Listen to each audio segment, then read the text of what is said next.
ଖସୁଛି ପାରଦ ବଢୁଛି ଶୀତ ଆଉ ତା ସାଙ୍ଗକୁ କୁହୁଡ଼ି ଭିଜା ଅଳସୀ ସକାଳ। ସତେ ଯେମିତି ଧଳା ଚାଦରକୁ ମୁଣ୍ଡରେ ଓଢ଼ଣି କରି ଧରାପୃଷ୍ଠକୁ ଓହ୍ଲାଇ ଆସିଛି। ଆଉ ପାହାନ୍ତିଆ ସକାଳ ନିଜର ଅଳସ ଭାଙ୍ଗି ଯେମିତି ହାତଠାରି ଡାକୁଛି ସୂର୍ଯ୍ୟକୁ। ଚାରିଆଡ଼େ ଧଳା ଚାଦର ଆଉ ଭିତରେ ଢାଙ୍କି ହୋଇ ରହିଛି ପୁରା ପରିବେଶ। ଚାହିଁ ବସିଥିବା ଫୁଲ ସୂର୍ଯ୍ୟ ଉଇଁବା ମାତ୍ରେ ପୁରା ବିଭୋର ହୋଇ ଉଠୁଛି। ଯେମିତି ହାତଠାରି ଡାକୁଛି, ଆ ସୂର୍ଯ୍ୟ, ମୋ ଉପରେ ପଡ଼ିଥିବା ଏ କାକର ଚାଦରକୁ ମୋ ଉପରୁ ଶୁଖେଇ ଦେଇଯା। ତେବେ କେଉଁ ସ୍ଥାନରେ ଲାଜକୋଳି ନୂଆ ବୋହୂ ଭଳି କୁଳୁକୁଳୁ ହୋଇ ଝରଣା ବୋହିଯାଉଛି ତ ଆଉ କେଉଁଠି ସୁ ସୁ ଗର୍ଜନରେ ପାହାଡ଼ ଉପରୁ ଉଛୁଳି ପଡ଼ୁଛି ପାଣି। ତେବେ ଆହା କି ଏଇ ଶୀତଦିନର ମଜା। ପ୍ରକୃତିର ଏ ମନଲୋଭା ବାର୍ତ୍ତା ଯେମିତି ସମସ୍ତଙ୍କୁ କିମିଆ କରି ପକାଉଛି। ହଁ ଆଜ୍ଞା, ଚଳିତ ବର୍ଷ ସାରା ଓଡ଼ିଶାରେ ପଡ଼ିଗଲାଣି ଶୀତ।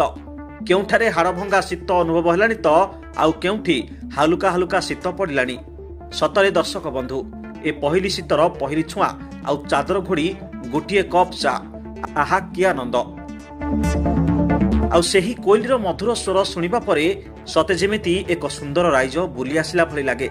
ବର୍ଷକ 12 ମାସ 6 ଋତୁ, ପୌଷ ଓ ମାଘରେ ପ୍ରବଳରୁ ପ୍ରବଳ ଶୀତ ଦେଖା ଦେଇଥାଏ।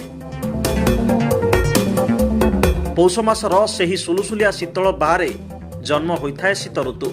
ବଢ଼ି ବଢ଼ି ମାଘ ମାସରେ ବାଘ ପରି ଭୟଙ୍କର ରୂପ ନେଇଥାଏ।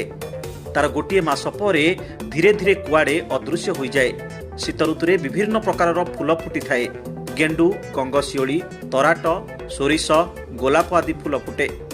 ଏ ସମୟରେ ଧାନର କ୍ଷେତରେ ସୁନାର ହାଟ ବସେ କହିଲେ ଅତ୍ୟୁକ୍ତି ହେବ ନାହିଁ। କୃଷକ ମନଫୁଲିଆ ଗୀତ ଗାଇ ଧାନ କାଟି ଶଗଡ଼ରେ ଅବା ବାହୁଙ୍ଗିରେ ବହନ କରି ଆସୁଥିବାର ଦୃଶ୍ୟ ଗାଁ ଦାଣ୍ଡକୁ ପରିପୂର୍ଣ୍ଣ କରିଥାଏ। ତା ସାଙ୍ଗକୁ ଅନେକ ପର୍ବପର୍ବାଣୀ ମଧ୍ୟ ପଡ଼ିଥାଏ, ଯେମିତିକି ପ୍ରଥମା ଅଷ୍ଟମୀ, ଶାମ୍ବ ଦଶମୀ, ଧନୁ ସଂକ୍ରାନ୍ତି, ମାଣବସା ଗୁରୁବାର, ମକର ସଂକ୍ରାନ୍ତି, ସରସ୍ୱତୀ ପୂଜା ଆଦି ପର୍ବରେ ଘରେ ଘରେ କ୍ଷୀରି, ପୁରୀ, ପିଠାପଣା, ଭୋଜି ଭାତର ଆସର ଜମିଥାଏ। Bureau report, black spot Odia.